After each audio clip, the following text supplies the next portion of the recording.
Chairman Burr, Vice Chairman Warner, and members of the committee, thank you for inviting me to speak with you today about the security of U.S. elections. I'm a professor of computer science and have spent the last 10 years studying the electronic voting systems that our nation relies on. My conclusion from that work is that our highly computerized election infrastructure is vulnerable to sabotage and even to cyber attacks that could change votes. These realities risk making our election results more difficult for the American people to trust. I know America's voting machines are vulnerable because my colleagues and I have hacked them repeatedly as part of a decade of research studying the technology that operates elections and learning how to make it stronger. We've created attacks that can spread from machine to machine like a computer virus and silently change election outcomes. We've studied touchscreen and optical scan systems, and in every single case, we've found ways for attackers to sabotage machines and to steal votes. These capabilities are certainly within reach for America's enemies. As you know, states choose their own voting technology, and while some states are doing well with security, others are alarmingly vulnerable. This puts the entire nation at risk. In close elections, an attacker can probe the most important swing states or swing counties, find areas with the weakest protection, and strike there. In a close election year, changing a few votes in key localities could be enough to tip national results. The key lesson from 2016 is that these threats are real.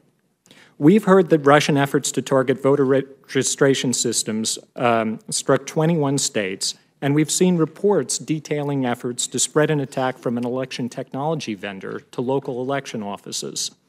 Attacking vendors and municipalities could have put Russia in a position to sabotage equipment on election day, causing machines or poll books to fail and causing long lines or disruption. They could have engineered this chaos to have a partisan effect by striking places that lean heavily towards one candidate. Some say the fact that voting machines aren't directly connected to the internet makes them secure, but unfortunately this is not true. Voting machines are not as distant from the internet as they may seem. Before every election, they need to be programmed with races and candidates.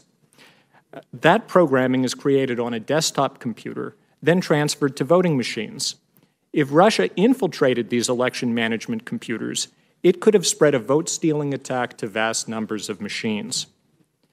I don't know how far Russia got, or whether they managed to interfere with equipment on election day.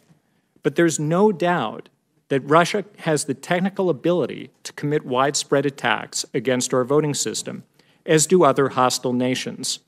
I agree with James Comey when he warned here 2 weeks ago, we know they're coming after America, and they'll be back. We must start preparing now. Fortunately, there's a broad consensus among cybersecurity experts about measures that would make America's election infrastructure much harder to attack.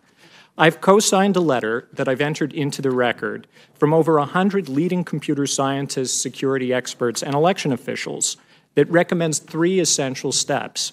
First, we need to upgrade obsolete and vulnerable voting machines, such as paperless touchscreens, and replace them with optical scanners that count paper ballots. This is a technology that 36 states already use.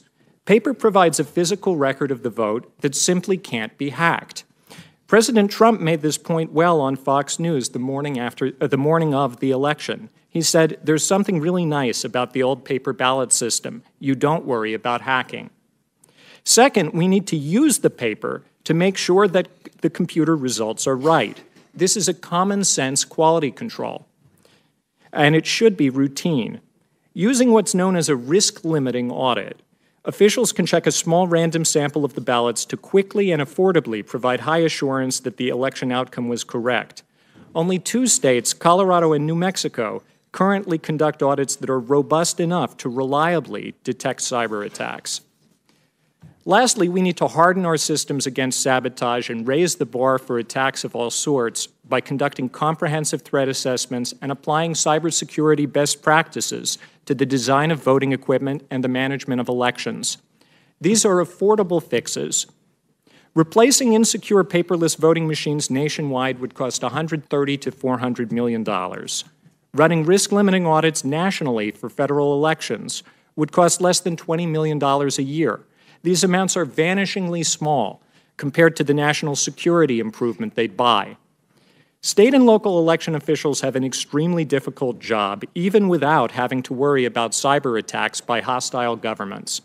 But the federal government can make prudent investments to help them secure elections and uphold voters' confidence. We all want election results that we can trust. If Congress works closely with the states, we can upgrade our election infrastructure in time for 2018 and 2020. But if we fail to act, I think it's only a matter of time until a major election is disrupted or stolen in a cyber attack. Thank you for the opportunity to testify today and for your leadership on this critical matter. I look forward to answering any questions.